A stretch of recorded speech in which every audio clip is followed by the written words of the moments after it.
Was horrified when news broke about the Brazilian Vopas airline crash that killed all 62 passengers on board on Friday. Unfortunately, the news just got even worse. Doctors on board the ill-fated flight bound for Sao Paulo's international airport were convinced they had discovered a cure for cancer, and clinical trials were in an advanced stage. Now, with the doctors tragically silenced by unseen forces, clinical trials have been halted, and surviving researchers acknowledge that crucial knowledge was lost with their untimely deaths. Mainstream media are working desperately to censor this information on behalf of Big Pharma, but the evidence is damning, and we need to work together to spread this information as far and wide as possible. Before we dive in, join the People's Voice Locals community if you haven't already, and sign up to become a member of the world's first ever cyber nation that truly believes in life, liberty, and the pursuit of your dreams. Visit joson.com and click the Join Us button today. It's completely free. When it comes to Big Pharma, vaccines and cancer cures, there's no such thing as coincidences. There were 8 cancer doctors on the 68 passenger plane that crashed in Brazil. Initially it was supposed to be 15, but 7 doctors changed their flights to an earlier takeoff for that day. These doctors were travelling to Sao Paulo to take part in a cancer and vaccine conference called SBTMO 2024. The Big Pharma-controlled Western media has been desperately attempting to cover up the nature of the conference these doctors were attending, because it blows the story wide open and destroys their lies. SBTMO stands for Brazilian Society of Bone Marrow Transplantation and Cellular Therapy. The society establishes standards and accreditation programs for cellular therapy. In other words, they decide what is considered real or fake in the cancer field. They decide if treatments and cures are accredited or not. According to reports from Brazil, many of the doctors on the doomed flight to the cancer conference in Sao Paulo were furious with Big Pharma and determined to help the billions of people who've been duped into taking the poisonous shots.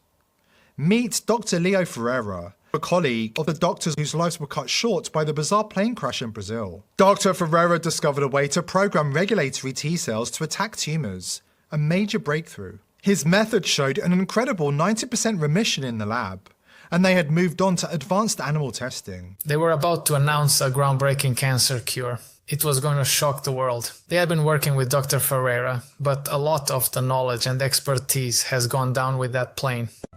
There is, however, one subset of T cells that tumors are very happy to have, and that's the regulatory T cells. So unlike the conventional T cells, they're usually not designed to kill. They inhibit specific immune responses, and solid tumors are really enriched in these cells. So what I found is that if I take a page from the CAR T cell book and put a CAR targeting a tumor antigen on a Treg, this CAR Treg actually kills the tumor cell. And compared with a naturally activated Treg, it makes a lot more inflammatory cytokines, including interferon gamma and TNF-alpha and others. And so what we're finding then is that something about the way the CAR signals in a Treg makes it become less suppressive, less inhibitory, and more pro-inflammatory and cytotoxic.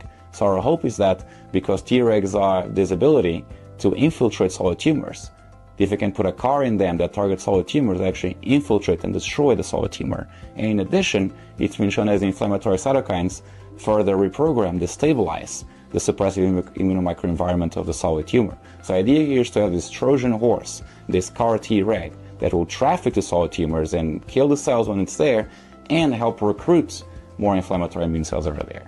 And so right now we have a lot of data in vitro on what these CAR Tregs look like after activation, what their chemokine expression level is like, chemokine receptors as well. We're currently doing immunocompetent mouse models to test how powerful these CAR Tregs are in solid tumors.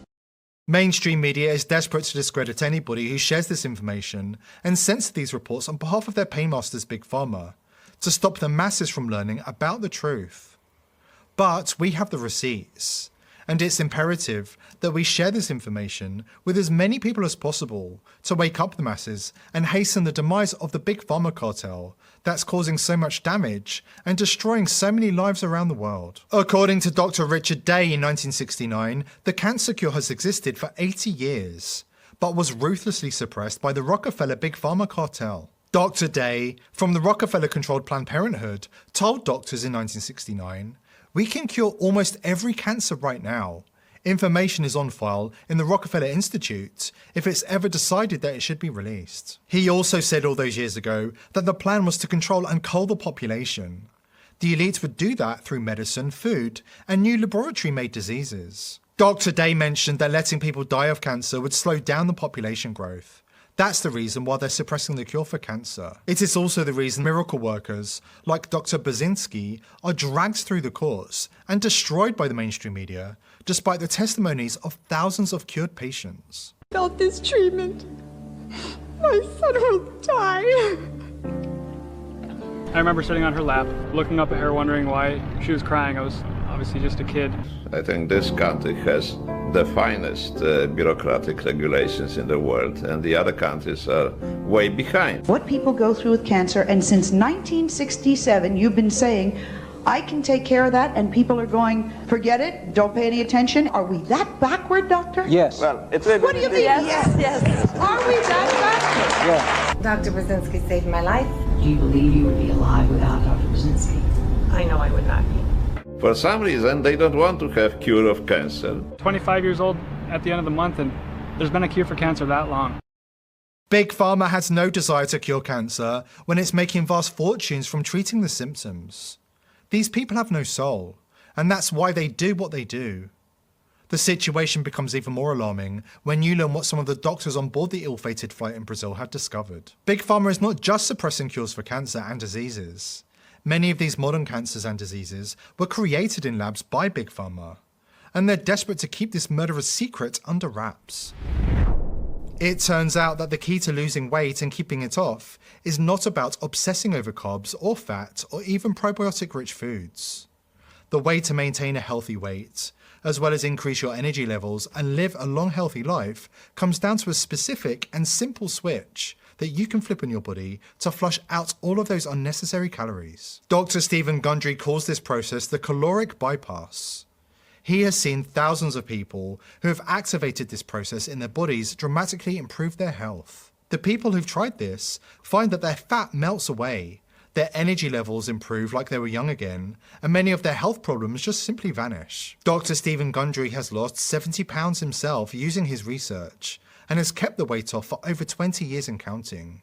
He says that he feels younger and healthier today than when he was 40 years old. His video has been watched by over 20 million people to date, and you can watch it and learn more by visiting thehealthyfat.com/TPV. Please click the link below this video to learn his secret technique for free at thehealthyfat.com/TPV. Big Pharma has a long and inglorious history of targeting anybody that's close to preventing or curing cancer and other profitable mass killer diseases. The bloodline families have no interest in protecting the health of the population.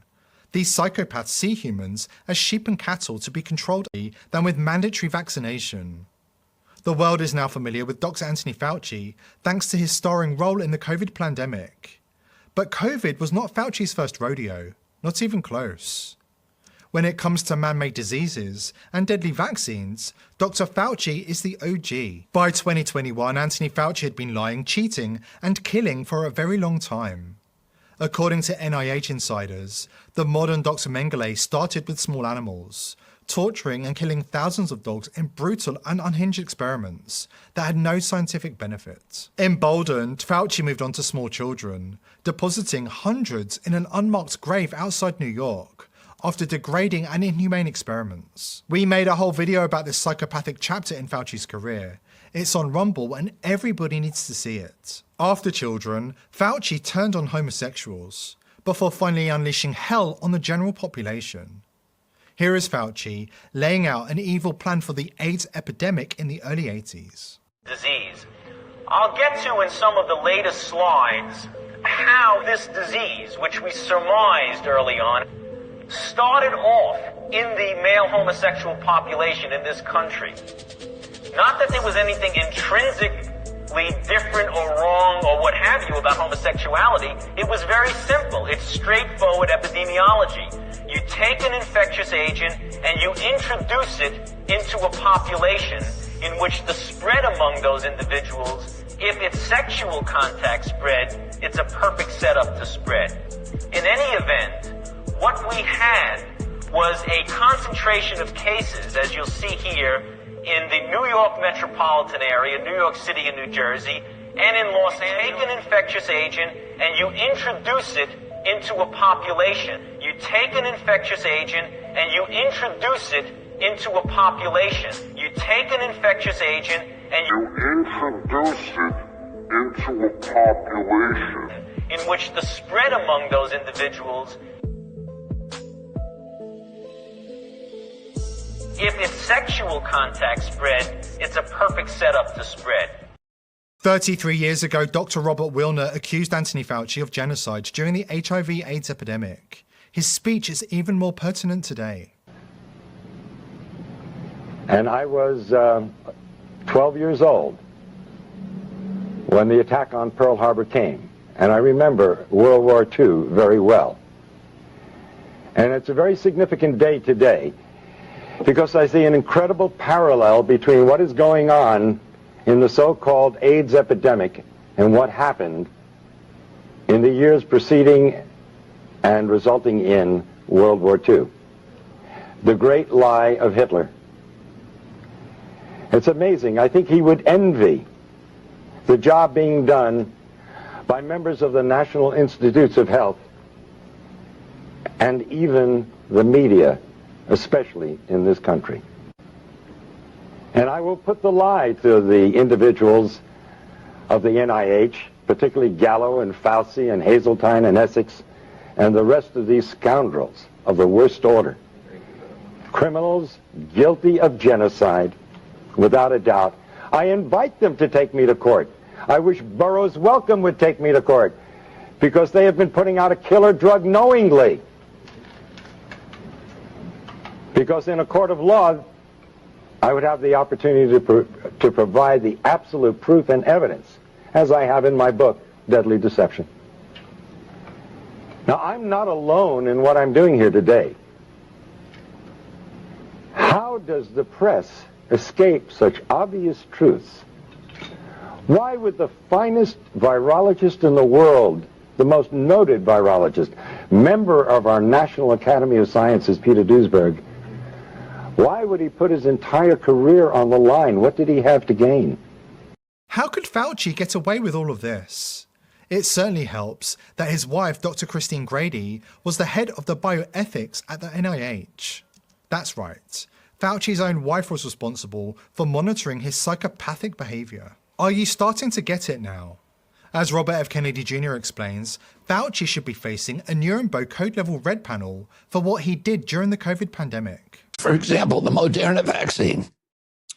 NIH owns half of that vaccine, 50%.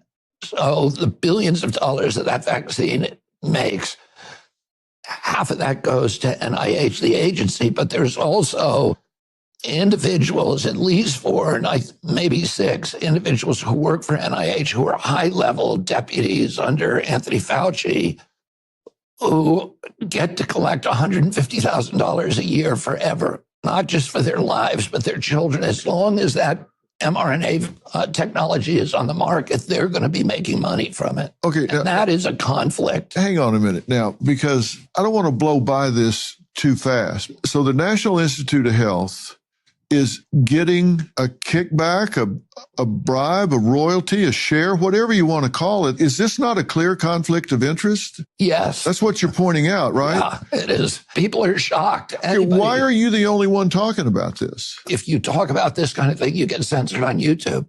You will not be allowed on the mainstream media to talk about these issues. We are living in critical times, and here at TPV, we are determined to expose the elite and hold them to account before it's too late. Join us in our mission to wake up the masses by subscribing to the channel on Rumble and joining the People's Voice Locals community to join our amazing team. I hope to see you there.